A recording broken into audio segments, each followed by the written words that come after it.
Hello dear friends, I welcome all of you for this session Introduction of Second Semester Subjects. Friends, इसके पहले video lecture में हम लोगों ने देख लिया कि फर्स्ट सेमेस्टर में आप लोगों को कौन कौन से सब्जेक्ट स्टडी करने हैं। आइए आज जान लेते हैं सेकंड सेमेस्टर में आपको कौन कौन से सब्जेक्ट की पढ़ाई करनी है। इसमें सबसे पहला जो सब्जेक्ट है उसका नाम है अप्लाइड साइंस। ये सब्जेक्ट में दो पार्ट है, एक पार्ट में फिजिक्स, एक पार्ट में केमिस्ट्री।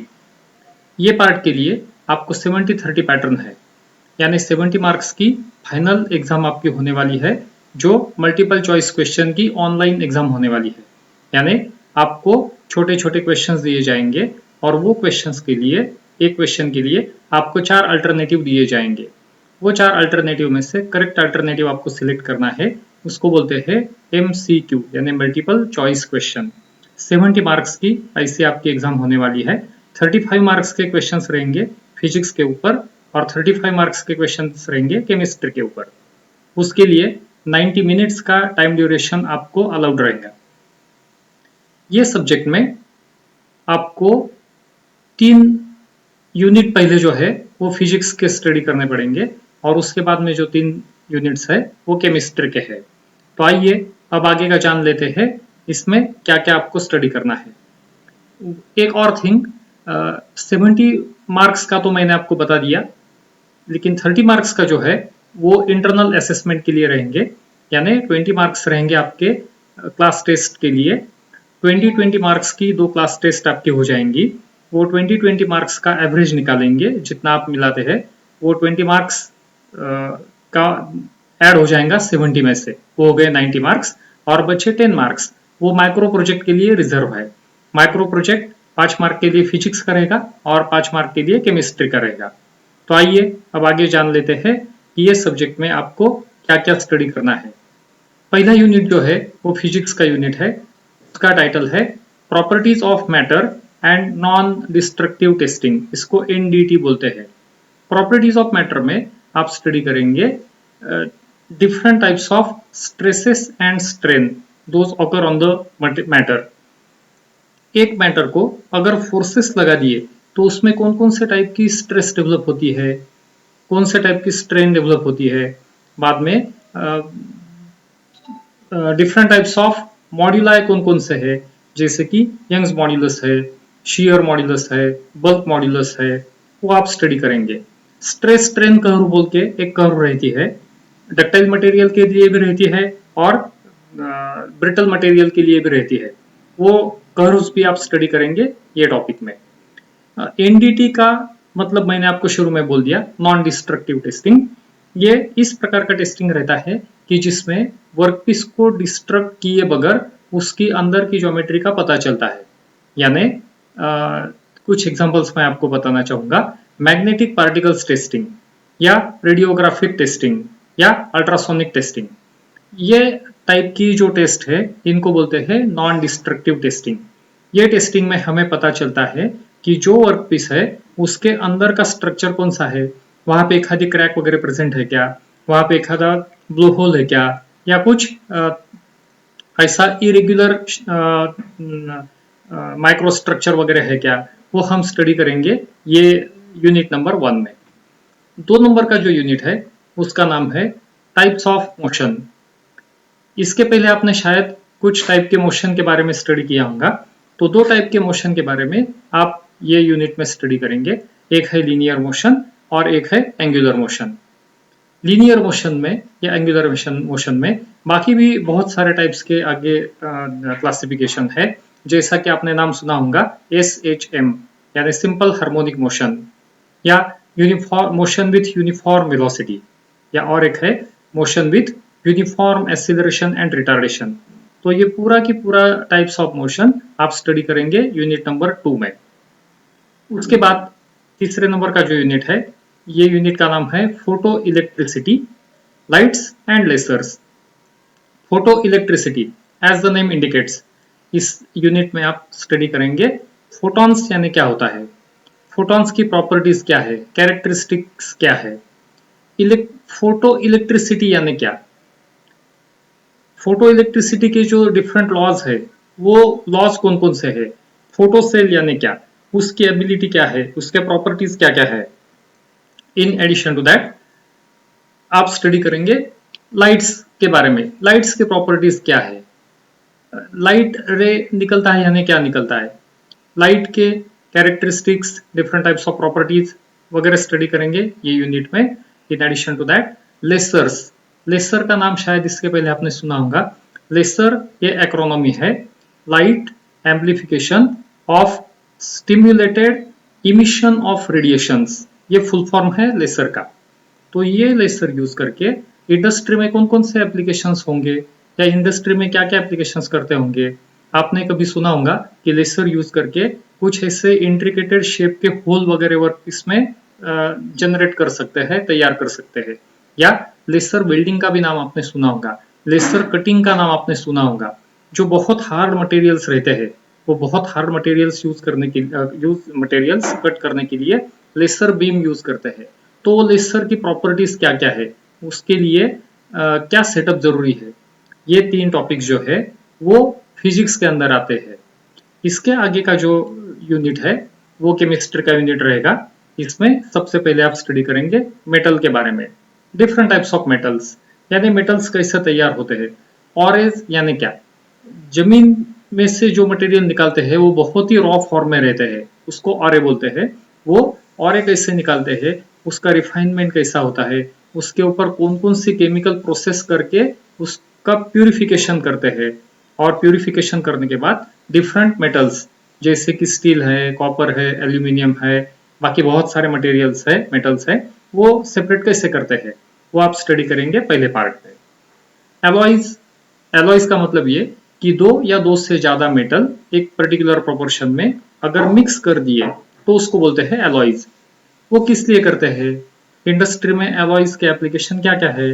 वो मेटल को अगर मिक्स कर दिया तो उसकी प्रॉपर्टीज कैसे चेंज होती है, कैसे गवर्न होती है। जिंक अगर बढ़ा दिया तो क्या होता है, फास्फोरस कम कर दिया तो क्या होता है। तो वो प्रॉपर्टीज आप स्टडी करेंगे यही यूनिट में। सीमेंट, आपको तो मालूम ही है सीमेंट क्या है। वो सीमेंट का मैन्युफैक्चरिंग कैसा है, उसके डिफरेंट इंग्रेडिएंट्स क्या क्या है, सीमेंट कैसे तैयार होता है, उसकी प्रॉपर्टीज क्या है, ये आप स्टडी करेंगे सेम यूनिट में। रिफ्रैक्टरी मटेरियल, ये रिफ्रैक्टरी मटेरियल ऐसा रहता है कि अभी समझ लो एक हीट ट्रांसफर डिपार्टमेंट में एक फर्नेस है। आपको शायद मालूम होंगे जान के कि फर्नेस के अंदर का जो टेम्परेचर है वो बहुत ज्यादा रहता है, 1500 डिग्री सेंटीग्रेड, 1800 डिग्री सेंटीग्रेड, या कभी कभी 2000 डिग्री सेंटीग्रेड के आसपास भी फर्नेस के अंदर का टेम्परेचर रहता है। It is very hot. तो वो जो अंदर का टेम्परेचर है वो बाहर लीक ना हो, इसलिए उसके जो वॉल्स है वो रिफ्रैक्टरी मटेरियल्स के बनाते हैं।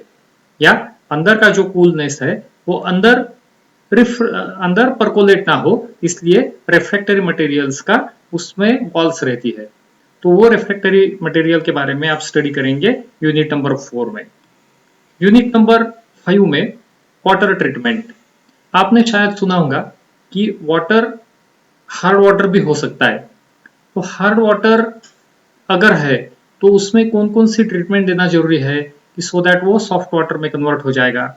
कभी कभी आपने देखा होगा कि बोरिंग में से जो पानी निकलता है उसको हार्ड वाटर बोलते हैं, और वो हार्ड वाटर अगर यूज किया तो उसके बहुत सारे ड्रॉबैक्स है। अपने हेयर वगैरह जो है वो जल्दी सफेद हो जाते हैं, स्किन के ऊपर ऐसे सफेद कलर के दाग आते हैं, वो हार्ड वाटर के ड्रॉबैक्स है। तो वाटर अगर हार्ड है तो उसको सॉफ्ट वाटर करने में क्या क्या करना पड़ता है, कौन कौन से केमिकल्स उसमें मिलाते हैं। यही हार्ड वाटर इंडस्ट्री में पर्टिकुलरली बॉयलर के लिए यूज किया तो बॉयलर के साथ क्या क्या ड्रॉबैक्स आ सकते हैं। उसमें स्केल फॉर्मेशन बोल के एक होता है, वो स्केल कैसे क्या फॉर्म होते हैं, और स्केल फॉर्मेशन अगर हो गया तो हीट ट्रांसफर का जो रेट है उसके ऊपर क्या एडवर्स इफेक्ट हो जाते हैं, वो आप स्टडी करेंगे वाटर ट्रीटमेंट में। उसके बाद का जो यूनिट है का नाम है fuels and combustions. As the name indicates, fuels 3 प्रकार के आप स्टडी करेंगे ये यूनिट में, solid fuel, liquid fuel and gaseous fuel. तीनों टाइप्स के जो फ्यूएल्स है उनके इंग्रेडिएंट्स क्या रहते हैं, उनकी कैलोरीफिक वैल्यू कैसे कैलकुलेट करते हैं, कौन कौन से प्रैक्टिकल मेथड्स कौन कौन से प्रैक्टिकल फॉर्मूले उसके लिए यूज करते हैं, कैलोरीफिक वैल्यू यानी क्या, वो कौन से फ्यूल की ज्यादा रहती है, relative advantages disadvantages of each type of fuels आप स्टडी करेंगे फ्यूल्स के टॉपिक में। और कंबस्शन, फ्यूल यूज करके जो कंबस्शन होता है, जैसा कि मैंने अभी आपको बोल दिया, कैलोरीफिक वैल्यू जो होता है वो आप कैलकुलेट करेंगे। कंबस्शन होने के बाद हम लोगों को जितनी जितनी हीट मिलती है उसको सिंपल लैंग्वेज में कैलोरीफिक वैल्यू बोलते हैं। तो वो कैलकुलेट करने के लिए, वो स्टडी करने के लिए कौन कौन से एक्सपेरिमेंट यूज करते हैं, जैसे कि बॉम्ब कैलोरीमीटर है या बाकी की भी जो मेथड्स है वो आप स्टडी करेंगे यूनिट नंबर 6 में। शुरू में ही मैंने आपको बोल दिया कि 70 मार्क्स की ऑनलाइन टेस्ट इसके लिए होने वाली है। आपको ये ऑनलाइन टेस्ट के लिए थरोली ये 6 यूनिट स्टडी करने पड़ेंगे ताकि 90 मिनट्स में आप 70 मार्क्स के क्वेश्चंस अटेम्प्ट कर सकते हैं। इसके बाद दूसरे नंबर का जो सब्जेक्ट है वो सब्जेक्ट का नाम है अप्लाइड मैकेनिक्स। अप्लाइड मैकेनिक्स के लिए आप लोगों को सेम 70-30 पैटर्न है, लेकिन 70 मार्क्स की आपकी ऑफलाइन टेस्ट होने वाली है जिसके लिए आपको 3 घंटे दिए जाएंगे। 70 मार्क्स का पेपर है और वो पेपर आपको डिस्क्रिप्टिव फॉर्म में सॉल्व करना है। ये पेपर का और एक एडवांटेज ये है, एडवांटेज बोलिए स्पेशलिटी बोलिए, इसमें 90% न्यूमेरिकल्स है और ओनली 10% थियरी है। ये 90% न्यूमेरिकल सॉल्व करने के लिए आपको बहुत सारे फॉर्मूले, बहुत सारा कैलकुलेशन वगैरह वगैरह करना पड़ता है, फॉर्मूले याद रखने पड़ेंगे। और 70 मार्क्स के लिए 70 में से करीब करीब 60 मार्क्स के न्यूमेरिकल्स रहेंगे, 10 मार्क्स की थियरी रहेगी और बचे हुए 30 मार्क्स में से 20 मार्क्स आपकी क्लास टेस्ट के लिए रहेंगे और 10 मार्क्स का माइक्रो प्रोजेक्ट रहेगा। तो आइए अब जानते हैं अप्लाइड मैकेनिक्स में आप लोगों को कौन कौन से टॉपिक स्टडी करने हैं। सबसे पहला जो यूनिट है उसका नाम है मैकेनिक्स एंड फोर्स सिस्टम। पहले यूनिट में आप स्टडी करेंगे मैकेनिक्स यानी क्या, different types of scalar quantities कौन कौन सी है, वेक्टर क्वांटिटीज कौन कौन सी है, ये दोनों के बीच में डिफरेंस क्या है, फोर्स यानी क्या, बाउज नोटेशन यानी क्या, वो किस लिए यूज करते हैं, और उसके साथ साथ फोर्स सिस्टम यानी क्या, पैरेलल फोर्सेस का मतलब क्या, कॉन्करेंट फोर्सेस यानी क्या, कोलिनियर फोर्सेस यानी क्या, कोप्लेनर फोर्सेस यानी क्या, तो उसको बोलते हैं फोर्स सिस्टम। ये आप पूरे स्टडी करेंगे पहले यूनिट में। इंट्रोडक्टरी टाइप का यूनिट है, थ्योरेटिकल है ये एक ही यूनिट। उसके आगे के जितने भी यूनिट्स है उसमें पूरे न्यूमेरिकल्स है। 2 नंबर का जो यूनिट है उसका टाइटल है simple lifting machines. Simple lifting machines यानी कौन कौन से मशीन आप इसमें स्टडी करेंगे, तो उसमें पहले नंबर पे है screw jack, simple screw jack. और ये यूनिट में ऐसे सिंपल स्क्रू जैक जैसे 4-5 मशीन्स आप स्टडी करेंगे, उसको बोलते हैं सिंपल लिफ्टिंग मशीन्स। जैसे कि वर्म एंड वर्म व्हील यानी क्या, सिंगल परचेस क्रैब विंच यानी क्या, डबल परचेस क्रैब विंच यानी क्या, ये आप स्टडी करेंगे मैकेनिक्स के लैब में। यही यूनिट में आप स्टडी करेंगे मैकेनिकल एडवांटेज यानी क्या, लोड यानी क्या, एफर्ट यानी क्या, एफर्ट लॉस्ट इन फ्रिक्शन यानी क्या, मशीन का लॉ कैसे कैलकुलेट करते हैं, वो डाटा ग्राफ के फॉर्म में कैसे प्लॉट करते हैं, तो ये स्टडी करेंगे आप सेकंड यूनिट में। इसमें बहुत सारे कैलकुलेशंस है और 5-6 प्रकार के सिंपल मशीन, जैसे कि मैंने शुरू में आपको नाम बताया, वो आपको ध्यान रखना है। उसके छोटे छोटे फॉर्मूले हैं, वेलोसिटी रेशियो, मैकेनिकल एडवांटेज वगैरह कैलकुलेट करने के। तीसरा जो यूनिट है उसका नाम है resolution and composition of forces. Resolution of forces यानी सिंगल फोर्स अगर आपको दिया है तो वो फोर्स 2 डायरेक्शन में अगर स्प्लिट किया तो उसको बोलते हैं रिजोल्यूशन। ये स्प्लिट करने के लिए 2 मेथड्स है, एक को बोलते हैं ऑर्थोगोनल कंपोनेंट्स, एक को बोलते हैं नॉन ऑर्थोगोनल कंपोनेंट्स।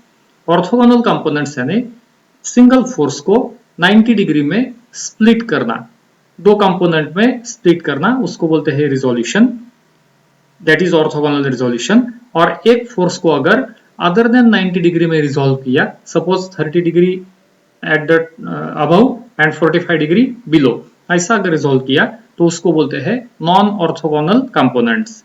तो आप स्टडी करेंगे पहले different types of resolution of forces and उसके अपोजिट उसको बोलते हैं कंपोजिशन। कंपोजिशन ऑफ फोर्सेस यानी आपको नंबर ऑफ फोर्सेस दिए रहेंगे, वो नंबर ऑफ फोर्सेस का कंपोजिशन करके यानी एक ही फोर्स आपको निकालना पड़ेगा, उसको बोलते हैं रिजल्टेंट। वो रिजल्टेंट कैलकुलेट करने के डिफरेंट मेथड्स है। वो मेथड्स कौन कौन सी वो स्टडी करेंगे आप यूनिट नंबर 3 में। एक्चुअली रिजल्टेंट कैलकुलेट करने के लिए दो मेथड्स यूज करते हैं, एक को बोलते हैं एनालिटिकल मेथड और एक को बोलते हैं ग्राफिकल मेथड। एनालिटिकल मेथड में आप बहुत सारे फॉर्मूले कैलकुलेशन वगैरह वगैरह करेंगे और एक रिजल्टेंट निकालेंगे, उसको बोलते हैं analytical method of calculating resultant. और ग्राफिकल मेथड में आप ग्राफ पेपर यूज करेंगे, ग्राफ पेपर पे कुछ डायग्राम्स वगैरह निकालेंगे और उसके बाद आपका आंसर आएगा, उसको बोलते हैं ग्राफिकल मेथड। तो दोनों आप स्टडी करेंगे यूनिट नंबर 3 में। यूनिट नंबर 4 का नाम है इक्विलिब्रियम। इक्विलिब्रियम में पर्टिकुलरली दो टाइप्स है। पहले टाइप में आप स्टडी करेंगे लेमिस थ्योरम के बारे में और दूसरे पार्ट में आप स्टडी करेंगे बीम्स के बारे में। लेमिस थ्योरम में तीन फोर्सेस रहेंगे, आपको कुछ कंडीशन दी रहेंगी कि ये एक फ्रेम ऐसी है और तीन फोर्सेस ऐसे डायरेक्शन में एक्ट हो रहे हैं, जो अननोन है आपको कैलकुलेट करना है, उसको बोलते हैं लेमिस थ्योरम के न्यूमेरिकल्स। और सेकंड पार्ट में आप स्टडी करेंगे बीम के बारे में। प्रीवियस सेक्शन में या आपने नाम सुना होगा या आपके आरसीसी का जो कंस्ट्रक्शन है उसमें आपने देखा होगा कि बीम्स रहते हैं, रूफ में बीम्स रहते हैं। कुछ बीम्स को बोलते हैं सिंपली सपोर्टेड बीम, बाद में ओवरहैंगिंग बीम, कैंटिलीवर बीम, ऐसे बहुत सारे बीम और वो बीम की एंड कंडीशंस क्या क्या है, रोलर सपोर्टेड है या सिंपली सपोर्टेड है, ऐसे कंडीशन आपको दी रहेंगी और ये टॉपिक में आपको कैलकुलेट करना पड़ेगा उसकी एंड रिएक्शंस क्या है। तो ये आपको स्टडी करना पड़ेगा इक्विलिब्रियम में। इक्विलिब्रियम के टॉपिक के लिए भी आप दो टाइप से प्रॉब्लम सॉल्व कर सकते हैं, एक का नाम है एनालिटिकल मेथड और दूसरे का नाम है ग्राफिकल मेथड। दोनों यूज करके आपको प्रॉब्लम सॉल्व करना पड़ेगा। फिफ्थ नंबर का जो यूनिट है उसका टाइटल है फ्रिक्शन। फ्रिक्शन आपको मालूम है फ्रिक्शन के डिसएडवांटेजेस भी है, एडवांटेजेस भी है। ये यूनिट में आप वो दोनों स्टडी करेंगे और आपको कंडीशंस दे रहेंगी कि एक ब्लॉक है, उसका मास इतना है, फोर्सेस ऐसे ढंग से उसके ऊपर एक्ट हो रहे हैं, तो कितना फ्रिक्शन फ्रिक्शन में कितना फोर्स लॉस्ट हो रहा है या कुछ जो अननोन है वो आपको कैलकुलेट करना पड़ेगा। उसके लिए डिफरेंट केसेस है, body resting on horizontal plane, body resting on inclined plane, inclined plane के लिए भी दोनों, body moving down the plane, body moving up the plane वगैरह वगैरह, ऐसे डिफरेंट टाइप्स ऑफ केसेस है, वो आपको स्टडी करने पड़ेंगे यूनिट नंबर 5 में, जिसका टाइटल है फ्रिक्शन। 6 नंबर का जो यूनिट है उसका टाइटल है centroid and centre of gravity. As we are knowing very well कि सेंट्रॉइड का जो टर्म है वो पर्टिकुलरली प्लेन फिगर के लिए यूज करते हैं और सेंटर ऑफ ग्रेविटी की जो टर्म है वो सॉलिड या हॉलो फिगर यानी जो 3 डायमेंशनल फिगर रहती है उनके लिए यूज करते हैं। तो ये यूनिट में आप स्टडी करेंगे कि how to calculate centroid of composite bodies. Composite bodies कुछ आपको प्रॉब्लम के फॉर्म में दिया रहेगा और आपको उसकी सेंट्रॉइड कैलकुलेट करनी पड़ेगी। प्लेन फिगर की भी रहेगी और सॉलिड या हॉलो फिगर की भी रहेगी, जैसे कि सिलेंड्रिकल बॉडी है, कोन है, फ्रस्ट्रम ऑफ कोन है। प्लेन फिगर के लिए स्क्वायर होगा, रेक्टेंगल होगा, सेमी सर्कल, क्वार्टर सर्कल वगैरह वगैरह जैसी बॉडीज। शुरू में ही मैंने आपको बता दिया कि 70 मार्क्स का ऑफलाइन पेपर रहेगा, इसको लाइटली मत लीजिए क्योंकि बहुत सारे न्यूमेरिकल्स 90% न्यूमेरिकल्स इसके लिए आते हैं और वो आपको सॉल्व करना आना चाहिए। उसके बाद तीसरे नंबर का जो सब्जेक्ट है उसका नाम है अप्लाइड मैथमेटिक्स। प्रीवियस सेमेस्टर में आपने स्टडी किया बेसिक मैथमेटिक्स, उसका नेक्स्ट वर्जन जिसका नाम है applied mathematics. As the name indicates इसमें पूरे की पूरे मैथमेटिकल सम्स रहेंगे। पहली यूनिट में डिफरेंशियल कैलकुलस। डिफरेंशियल कैलकुलस में पर्टिकुलरली पहले आप स्टडी करेंगे लिमिट के बारे में। मैथमेटिक्स में जो लिमिट्स है उसके बारे में आप स्टडी करेंगे। और लिमिट के बाद इमीडिएटली डेरिवेटिव्स, डेरिवेटिव करते हैं हम यानी क्या, डेरिवेटिव कैसा करते हैं, उसके छोटे छोटे फॉर्मूले हैं, वो फॉर्मूले आपको पूरे बाय हार्ट करने पड़ेंगे। उसका नाम है डिफरेंशियल कैलकुलस। 2 नंबर का जो यूनिट है, दूसरे नंबर पे आप स्टडी करेंगे इंटीग्रल कैलकुलस। देखिए, ये एक बात ध्यान में रखिए, differential calculus is exactly opposite to integral calculus, यानी ये दोनों एक दूसरे के बराबर अपोजिट है। 2 नंबर की यूनिट में आप इंटीग्रल कैलकुलस के बारे में स्टडी करेंगे, यानी इंटीग्रेशन यानी क्या, हम इंटीग्रेट करते हैं यानी क्या। इंटीग्रेशन के लिए भी बहुत सारे फॉर्मूले हैं जो आपको ध्यान रखने पड़ेंगे, समझ के लेना पड़ेगा। तीसरे नंबर पे एप्लीकेशन ऑफ डेफिनेट इंटीग्रेशन, जो इंटीग्रेशन आप दूसरे नंबर के यूनिट में स्टडी करेंगे, तीसरे नंबर के यूनिट में आप उसका एग्जैक्ट एप्लीकेशन इंडस्ट्री में कहाँ पे होता है, इंटीग्रेशन क्यों पढ़ने का, इंटीग्रेशन यूज करके हम एरिया कैसे निकाल सकते हैं, वॉल्यूम ऑफ डिफरेंट बॉडीज कैसे निकाल सकते हैं, इंट्रिकेटेड शेप अगर एखादा है तो उसका एरिया कैसे निकाल सकते हैं, वो एप्लीकेशंस ऑफ डेफिनेट इंटीग्रल में आप स्टडी करेंगे यूनिट नंबर 3 में। यूनिट नंबर 4 में आप स्टडी करेंगे first order first degree differential equation. ये डिफरेंशियल इक्वेशन यानी क्या रहता है, तो डिफरेंशियल कैलकुलस और इंटीग्रल कैलकुलस दोनों का एक साथ कॉम्बिनेशन, यानी उसको बोलते हैं डिफरेंशियल इक्वेशन। इसमें डिफरेंशिएशन भी आता है और इंटीग्रेशन भी आता है। तो first order first degree differential equation study करेंगे आप यूनिट नंबर 4 में। और एक बात तीसरे सब्जेक्ट के बारे में मैं आपको बताना चाहूंगा, इसके लिए भी 70-30 पैटर्न है। 70 मार्क्स की आपकी ऑफलाइन एग्जामिनेशन होने वाली है और 30 मार्क्स की इंटरनल एग्जाम रहने वाली है। 20 मार्क्स आपके क्लास टेस्ट के लिए रहेंगे, 10 मार्क्स के लिए माइक्रो प्रोजेक्ट रहेगा। 70 मार्क्स का पेपर होने वाला है। 70 मार्क्स के लिए आपको 3 आवर्स अलॉट किए जाएंगे और उसमें आपको बहुत सारे प्रॉब्लम्स सम्स सॉल्व करना पड़ेगा मैथमेटिक्स के। 5वें नंबर का जो यूनिट है उसका नाम है प्रोबेबिलिटी डिस्ट्रीब्यूशन। प्रोबेबिलिटी डिस्ट्रीब्यूशन में आप स्टडी करेंगे प्रोबेबिलिटी यानी क्या, उसके अलग अलग कंडीशंस रहती है, यूनियन यानी क्या, इंटरसेक्शन यानी क्या, प्रोबेबिलिटी यानी एग्जैक्ट क्या, प्रोबेबिलिटी का एप्लीकेशन कहाँ पे होता है, प्रैक्टिस में हम कहाँ कहाँ पे प्रोबेबिलिटी का डिस्ट्रीब्यूशन यूज कर सकते हैं, पहले ही हम थोड़ा बहुत गेसिंग कैसे कर सकते हैं प्रोबेबिलिटी की हेल्प लेके। तो ये पूरा स्टडी करेंगे आप अप्लाइड मैथमेटिक्स के सब्जेक्ट में।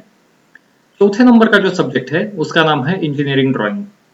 इंजीनियरिंग ड्राइंग ये सब्जेक्ट में सबसे पहले मैं आपको एक इंपॉर्टेंट बात बताना चाहूंगा कि प्रीवियस सेमेस्टर में आपको जो सब्जेक्ट था इंजीनियरिंग ग्राफिक्स, वो इंजीनियरिंग ग्राफिक्स के लिए आपको इंटरनल असेसमेंट थी 50 मार्क्स की, इसलिए बहुत सारे स्टूडेंट्स ये सब्जेक्ट को लाइटली लेते हैं। इसलिए उनके basic ideas, basic fundamental concept जो है वो बहुत वीक रहती है। लेकिन ये सब्जेक्ट में आपको 70 मार्क्स का एक्सटर्नल पेपर है, ऑफलाइन पेपर है। इसके लिए भी 70-30 पैटर्न है, लेकिन 70 मार्क्स का ऑफलाइन पेपर रहेगा जिसके लिए आपको 4 आवर्स अलॉट किए जाएंगे। 4 घंटे में आपको पूरा पेपर सॉल्व करना है और ये पेपर आपके कॉलेज में नहीं चेक होगा, वो अननोन जगह पे बोर्ड के गाइडलाइंस के हिसाब से अननोन जगह पे चेकिंग के लिए जाएगा, जिसमें बहुत सारे स्टूडेंट्स फेल होते हैं क्योंकि उनके बेसिक आइडियाज वो क्लियर नहीं करते। तो इसलिए आइए अब जान लेते हैं इंजीनियरिंग ड्राइंग में आप लोगों को क्या क्या स्टडी करना है। सबसे पहला यूनिट जो है इसमें आप स्टडी करेंगे projection of lines, planes and auxiliary views. Lines जो है आपको स्पेस में कंडीशन दी रहेगी कि this line is suppose incline to HP, parallel to VP, length of line is this, angle is this, draw its projections. या ऐसे ही similar condition में आपको लेंस के कुछ छोटे छोटे एग्जांपल्स दिए रहेंगे, आपको उनके प्रोजेक्शंस निकालने हैं, यानी आपको फ्रंट व्यू निकालना पड़ेगा, टॉप व्यू निकालना पड़ेगा और साइड व्यू भी निकालना पड़ेगा। इसके लिए आपको line incline to both the plane ऐसे भी प्रॉब्लम्स है, उनकी HT कैलकुलेट करना, VT कैलकुलेट करना, वो भी यही यूनिट में आप स्टडी करेंगे। प्लेन के लिए भी सेम कंडीशन है। प्लेन्स में आप स्टडी करेंगे रेक्टेंगुलर प्लेन कैसे रहता है, स्पेस में उसकी अगर कंडीशन दिया है इंक्लाइन टू HP है, परपेंडिकुलर टू VP, तो उसका टॉप व्यू कैसे दिखेगा, फ्रंट व्यू कैसे दिखेगा, साइड व्यू कैसे दिखेगा, ये आपको स्टडी करना है। ये पूरा की पूरे सब्जेक्ट के लिए आपको कुछ शीट्स भी रहेंगे और आपको आपकी स्केचबुक पे भी ये प्रॉब्लम सॉल्व करना पड़ेगा। यही यूनिट में आप स्टडी करेंगे ऑक्सिलरी व्यूज के प्रॉब्लम। ऑक्सिलरी व्यूज यानी एक पर्टिकुलर एंगल में आपको ऑब्जेक्ट को देखना है और देखने के बाद जो व्यू आपको दिखता है, जो ट्रू शेप आपको दिखता है, उसको बोलते हैं ऑक्सिलरी व्यूज। तो ये यूनिट में आप स्टडी करेंगे कि वो ऑक्सिलरी व्यू कैसे निकालते हैं, कौन से कंडीशन में वो निकालने की जरूरत पड़ती है। दूसरे नंबर का जो यूनिट है उसमें आप स्टडी करेंगे प्रोजेक्शन ऑफ डिफरेंट सॉलिड्स।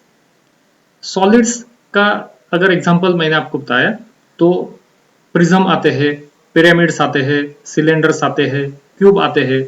ये सॉलिड को स्पेस में कुछ कंडीशन आपको दी रहेंगी कि इसका it is resting on HP, इसका एक्सिस HP के साथ परपेंडिकुलर है, VP के साथ समझ लो इतना एंगल कर रहा है, या उसका एक आधा फीचर VP के साथ इतना इतना एंगल कर रहा है, तो उसका प्रोजेक्शंस निकालो। तो वो सॉलिड के लिए आपको top view, front view, side view, ये तीनों व्यू निकालने पड़ेंगे। इसको बोलते हैं प्रोजेक्शन ऑफ सॉलिड्स। तीसरे नंबर के यूनिट में आप स्टडी करेंगे सेक्शंस ऑफ सॉलिड। जो सॉलिड का मैंने अभी नाम लिया कि प्रिज्म रहेंगे, पिरामिड रहेंगे, कोन रहेगा, उसको अगर एक पर्टिकुलर एंगल में एक आधे कटिंग प्लेन ने अगर कट कर दिया तो वो कैसे दिखेगा, उसका ट्रू शेप कैसे निकालते हैं, उसके लिए कौन कौन से रूल्स हम फॉलो करते हैं, प्रोजेक्शंस यानी क्या, वो कैसे निकालते हैं, ये पूरे की पूरे हम स्टडी करेंगे यूनिट नंबर 3 में, जिसको बोलते हैं सेक्शंस ऑफ सॉलिड। चौथे नंबर का जो यूनिट है उसमें हम स्टडी करेंगे sectional orthographic views. Sectional orthographic views में लास्ट टाइम आपने जो स्टडी किया सिर्फ ऑर्थोग्राफिक व्यू, उसकी ये एडवांस वर्जन है। एक आधे ऑब्जेक्ट को अगर बीच में से इमेजिन किया कि ये कट कर दिया तो ये कैसे दिखेगा, साइड से अगर कट कर दिया तो ये कैसे दिखेगा, उसको बोलते हैं सेक्शनल ऑर्थोग्राफिक व्यूज। तो इसका टॉप व्यू क्या आएगा, इसका फ्रंट व्यू कैसे आएगा, ये डिफरेंट टाइप्स के व्यूज, साइड व्यू भी, ये आप स्टडी करेंगे यूनिट नंबर 4 में। प्रीवियस सेमेस्टर में जैसा आपने देखा इसके लिए दो मेथड्स यूज करते हैं, एक है first angle method of projection, एक है third angle method of projection. तो वो दोनों यूज करके आप यूनिट नंबर 4 स्टडी करेंगे। यूनिट नंबर 5 में आप स्टडी करेंगे पहले मिसिंग व्यूज। मिसिंग व्यू यानी क्या रहता है कि आपको प्रॉब्लम में सिर्फ टॉप व्यू और फ्रंट व्यू दिया रहेगा और आपको एक साइड व्यू पूछा होगा कि draw the side view for following, देते समय सिर्फ टॉप व्यू और फ्रंट व्यू दिया रहेगा, या आपको फ्रंट व्यू और साइड व्यू दिया रहेगा और आपको पूछा होगा कि ड्रॉ द टॉप व्यू, उसको बोलते हैं मिसिंग व्यू। तो वो मिसिंग व्यू कैसे निकालने का आप स्टडी करेंगे यूनिट नंबर 5 में। In addition to that auxiliary view के भी कुछ प्रॉब्लम है, वो भी आप स्टडी करेंगे यूनिट नंबर 5 में ही। यूनिट नंबर 6 में आप स्टडी करेंगे free hand sketches and conventional representation. Free hand sketches कौन कौन से इसके रहते हैं, वर्कशॉप में एक आधी मशीन को अगर फाउंडेशन करना है तो फाउंडेशन के लिए कौन कौन से नट्स, बोल्ट्स या फाउंडेशन बोल्ट लगते हैं, वो स्टडी करेंगे आप फ्री हैंड स्केचेस में। जैसे कि रैक फाउंडेशन बोल्ट वो कैसे रहता है, या different types of heads of the rivet, different types of heads of the bolt, जैसे कि स्क्वायर हेडेड बोल्ट रहता है, हेक्सागोनल हेडेड बोल्ट रहता है, नट के भी अलग अलग शेप रहते हैं, तो वो कैसे दिखते हैं, रिवेटेड जॉइंट्स के अलग अलग टाइप कौन कौन से हैं, सिंगल स्ट्रैप जॉइंट कैसा दिखता है, डबल स्ट्रैप जॉइंट कैसा रहता है, इसके free hand sketches. In addition to that conventional representation of different types of welding symbol. Welding करने के बाद double J butt, single J butt, double U butt, double V butt, वो कैसे represent करते हैं, डिफरेंट टाइप्स ऑफ मेटल्स अगर है तो वो कैसे रिप्रेजेंट करते हैं, वो आप स्टडी करेंगे यूनिट नंबर 6 में। एक बात डियर फ्रेंड्स पक्की ध्यान में रखिए, इंजीनियरिंग ड्राइंग में फेल्यूर का परसेंटेज जो है वो बहुत ज्यादा है, इसलिए ये सब्जेक्ट के ऊपर बहुत अच्छा ध्यान दीजिए। 2H की पेंसिल यूज करके आपको पूरे स्केचेस निकालना है। इसके बाद का जो सब्जेक्ट है डियर फ्रेंड्स उसका नाम है बिजनेस कम्युनिकेशंस यूजिंग कंप्यूटर्स। ये सब्जेक्ट के लिए आपको थ्योरी पेपर नहीं है, ऑनलाइन भी नहीं है, ऑफलाइन भी नहीं है। सिर्फ इसके लिए इंटरनल असेसमेंट है 50 मार्क्स की, यानी जो आप इंटरनल प्रैक्टिकल ड्यूरिंग सेमेस्टर करेंगे उसके ऊपर से आपका वैल्यूएशन हो जाएगा। इसमें सबसे पहले आप स्टडी करेंगे कि बिजनेस कम्युनिकेशन यानी क्या रहता है। आपने डिफरेंट टाइप्स ऑफ कम्युनिकेशन का नाम सुना होगा कि एक रहता है वर्बल कम्युनिकेशन, एक रहता है रिटर्न कम्युनिकेशन। ऐसे टाइप के जो कम्युनिकेशन है इसके एडवांटेजेस लिमिटेशन क्या, एक रहता है हॉरिजॉन्टल कम्युनिकेशन, एक रहता है अपवर्ड कम्युनिकेशन, एक रहता है डायगोनल कम्युनिकेशन। तो इसका मतलब क्या, कम्युनिकेशन करते हैं यानी हम लोग क्या करते हैं। तो पूरा कम्युनिकेशन पढ़ेंगे आप यूनिट नंबर 1 में। यूनिट नंबर 2 में आप स्टडी करेंगे नॉन वर्बल कम्युनिकेशन।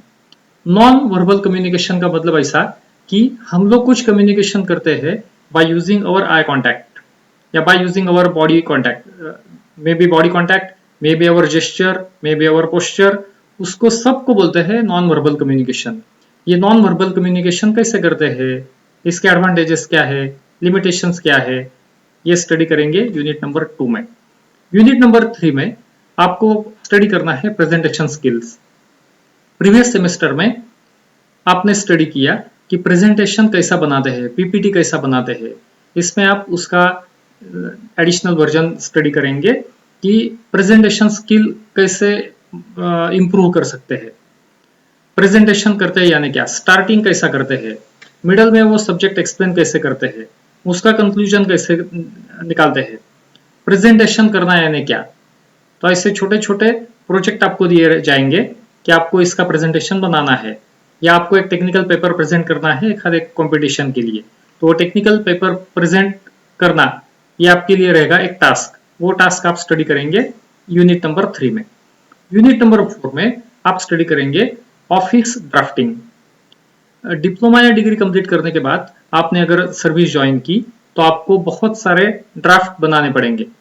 तो ऑफिस ड्राफ्टिंग कैसा चलता है, कौन कौन सा ड्राफ्टिंग वहां पे जरूरी है, आप आपका रिज्यूम कैसे बनाएंगे, what is the difference between biodata, resume and CV, ये स्टडी करेंगे आप ऑफिस ड्राफ्टिंग में। तो किस ढंग से वो बनाया जाता है, उसके लिए क्या प्रॉपर फॉर्मेट रहता है, वो कौन सा रहता है। उसके बाद बिजनेस करस्पॉन्डेंस।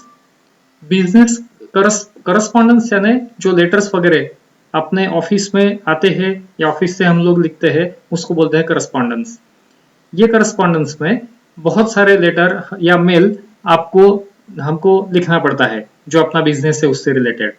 तो ये सब्जेक्ट में, ये टॉपिक में आप स्टडी करेंगे कि वो बिजनेस करस्पॉन्डेंस कैसा है, एखादी रिक्वायरमेंट कैसे रेज करते हैं, आपने एखादी चीज खरीद ली, उसको एखादा प्रॉब्लम है तो आप वो लेटर कैसे लिखेंगे।